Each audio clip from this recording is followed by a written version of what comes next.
dedicated to eastern and southern Kentucky. This is WYMT Mountain News Weekend Edition. Good evening, I'm Madison Carmouche. One Perry County student is asking for donations for a cause helping older and younger generations. WYMT's Chandler Wilcox talked to the student about his mission and how people can help. It is an idea that sparked into Trayton Wood's head after seeing social media posts. Well, I've seen some stuff on Facebook about, families not really having much to eat. Then he got an idea, collecting donations to give folks in need. It's mostly non-perishable items and stuff that, kids can snack on and family members just love and all that. The items will be donated here in Hazard at the Greg and Noreen Wells Hospice Care Center. So I just thought, hospice is a place where families go when their loved ones are hurting. And so I figured people like that will need, stuff to eat. The hospice center is near to Wood's heart. He says his family has spent a lot of time in the building. I've been here a couple of times with family and all that, so I'm just trying to help the younger generation, so, it's a little bit easier on them than it was on me and stuff like that. Woods plans to deliver his donations on November 15th. In Hazard, Chandler Wilcox, WYMT Mountain News. Trayton Woods is a junior at Perry Central High School. He said his mom has always been a big part of helping organizations donate. November is National Alzheimer's Disease Awareness Month. Ahead of the holidays, doctors are sharing how to help those with the disease to enjoy the festivities. Dr. Greg Cooper works at the Norton Neuroscience Institute. He says it's important for families to be patient with their relatives who have Alzheimer's. Dr. Cooper recommends keeping a schedule and to try not to overdo big holiday plans, as that could make symptoms worse. There may be more changes in memory, that our loved ones are more forgetful, they're repeating themselves, they're having more trouble expressing their thoughts, coming up with the words to say. And those may or may not be warning signs of a more serious underlying condition. There is good news in Alzheimer's treatment. The FDA approved the first drug to treat the disease in July.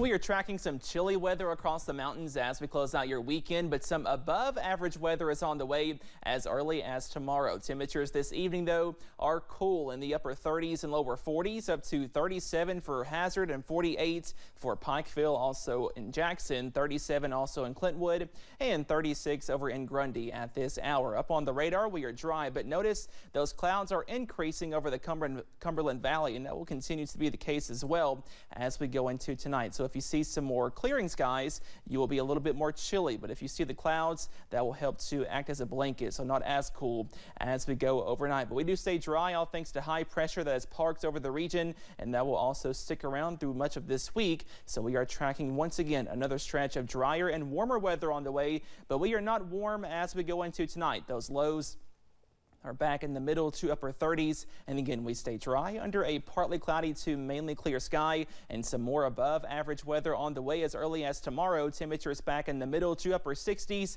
and we are tracking some more beneficial rain chances by Friday, but until then some more dry weather is on the way. Those details coming up in just a few minutes. Madison? Cameron, thank you. The region has been heavily battling forest fires, and this upcoming week the battles will continue. The Kentucky Division of Forestry says that the fires have already caused a lot of damage, burning more than 20,000 acres. Because of the severity, fire crews from other states have been called to Kentucky to help with extinguishing the flames. This is also due to the governor's declaration of a state of emergency for the entire state on Thursday. These fires are being spread and being worsened by the current weather. I know we did get some rain recently, but it was not enough to really bring us out of this drought period. There are too many local fire departments to mention that, have helped us, especially with structure protection. Kentucky Division of Forestry does rely a lot on these volunteer fire departments to help us protect those structures. As fire crews continue to work tirelessly, they are asking that everyone try to be aware of flames and possible hazards. With dry weather continuing throughout this week, fire danger will continue to be a concern for firefighters. The rain that folks saw on Friday was not enough to end the ongoing drought. With dry weather, sunshine, volunteer fire chief Stephen Hatfield says it is important to stay aware, saying it is important not to burn. As of right now, we are still under a complete outside burn ban. It has not been lifted. People see any fire starting, anyone burning, please call in. The faster we can get to it and get extinguished, the easier it is on everyone. Hatfield says even if you do not live in a county with an active burn ban, you should not burn, risking the chances of starting a fire. To report a fire, you should contact your sheriff's office or emergency management. The Wayne County Sheriff's Office has arrested 4 women in Monticello. On Friday, officers received reports of vandalism. 3 of the cases were in Monticello and 1 case was outside of the city near Highway 90. After an investigation, officers were able to identify 4 suspects. 3 of the 4 were juveniles, with 1 being an adult. They were all charged with criminal mischief. The 1 adult was also charged with unlawful transactions with minors. Their names have not been released at this time. Also, the Wayne County Sheriff's Office has arrested 3 people in connection to an assault. On Saturday, officers were called to the Mason Green Apartments for the assault of a man and woman. The 2 victims say they were led to a home on Ray Dean Dishman Road by Joshua Jones. When they arrived, a car with another man and woman pulled in behind them. Candace and Christopher Crabtree got out of the car and began assaulting the 2 victims. Jones and Candace and Christopher Crabtree were all taken to the Wayne County Detention Center. The winter months are accompanied by seasonal illness, whether it be cold, flu, RSV, or COVID. Jessica Umbro talked with Lexington physician about the impact of seasonal sickness is having on one Central Kentucky school.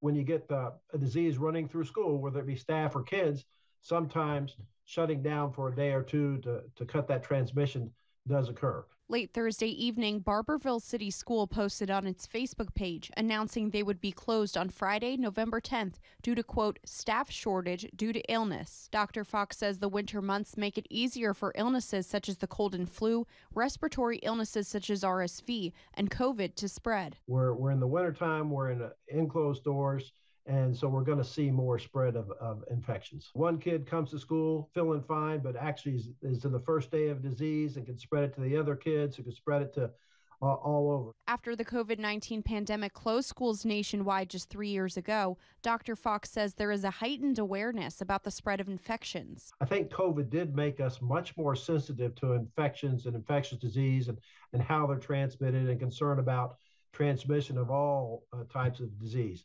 Those who are sick are advised to take precautions to prevent spreading illness, with an important step being to stay home when you're sick and to get vaccinated. 1, 2, 3. They are safe, they are effective. It's never too late to get vaccinated. Never. You know, keep your childhood immunizations up to date, but caregivers, parents, teachers, adult vaccines that are not required but are highly recommended. Jessica Umbro, WKYT. Barbourville City School is set to resume classes tomorrow on Monday, November 13th. What's better than feasting? Watching chefs create the masterpiece. The YWCA in Charleston hosting its foodie feast earlier this afternoon. It was a fresh, modern twist on a conventional Thanksgiving where folks could sample unique creations and traditional favorites made by various chefs. All proceeds from the event will benefit the YWCA's Sojourner Shelter for homeless women and family. So this is unrestricted dollars, so if a child comes in without a coat or without shoes, we can go out and buy them. If a parent gets a job and they need certain color pants or non-skid shoes, we can go out and purchase them. So it's unrestricted dollars that helps benefit. And it's important to note that all the money that is raised here goes right back into our community. In the last year, the YWCA Sojourners provided over 23,000 nights of shelter for over 680 children and adults. Coming up at 11, we'll take a look at how a government shutdown leading to no funding for Ukraine and Israel may impact our nation's foreign policy. Plus, we are tracking another stretch of dry weather as high pressure takes over. Those details coming up.